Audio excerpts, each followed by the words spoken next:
दोस्तों, सुमन गायत्री चैनल पर आप सभी का स्वागत है।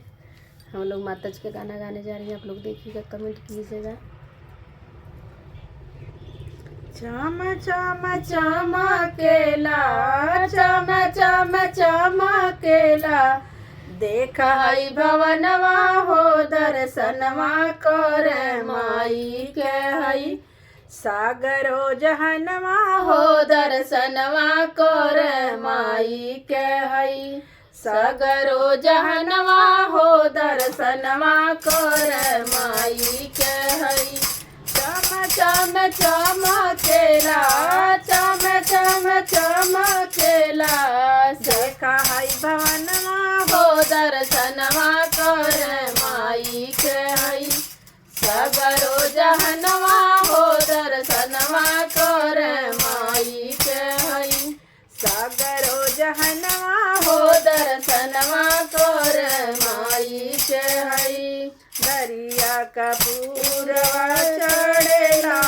माई के चरण में, दरिया कपूरवा चढ़े माई के चरण में, श्रद्धापुरा के माई बाड़ी हमरे मन में, श्रद्धापुरा के माई बाड़ी हमरे मन में, मोतियन के जाई सन, मोतियन के जाई सन,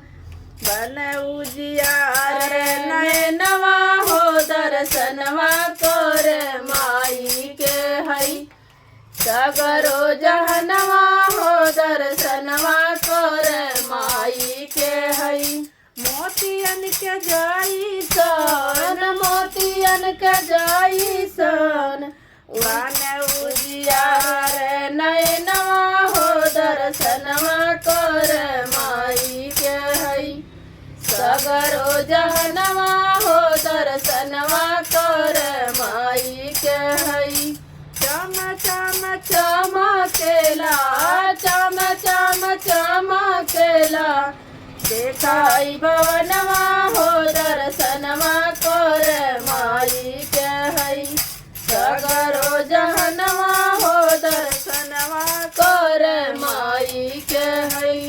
सगरो जहनवा हो दर्शनवा कर माई के हई रूपवा बदल के माई आवे महारानी, रूपवा बदल के माई आवे महारानी, हमारे अंगनावा पियली शीतल पानी, हमारे अंगनावा पियली शीतल पानी, निबिया के डाढ़ी मैया, निबिया के डाढ़ी मैया,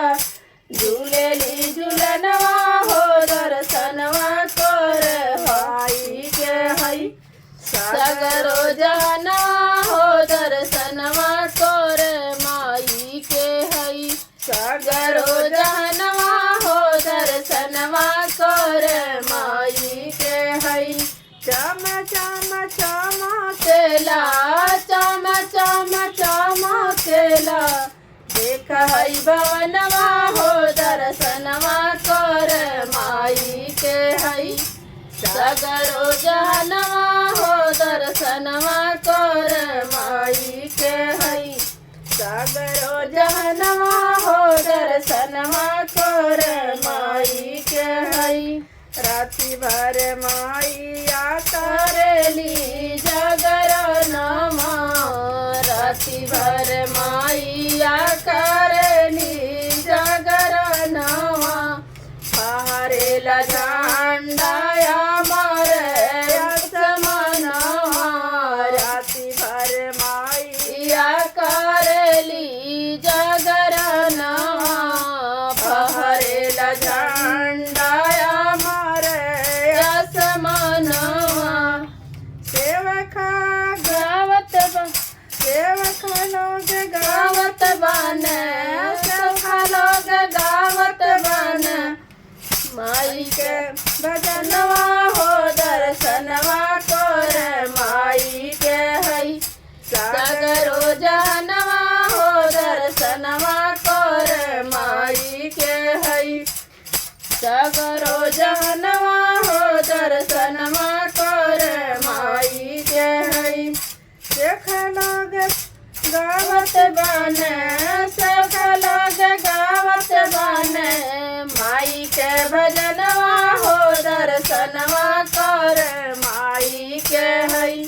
सगरो जहनवा हो दर्शनवा कर माई के हई चम चम चमकेला चम चम चमकेला देखा हई भवनवा हो दर्शनवा कर माई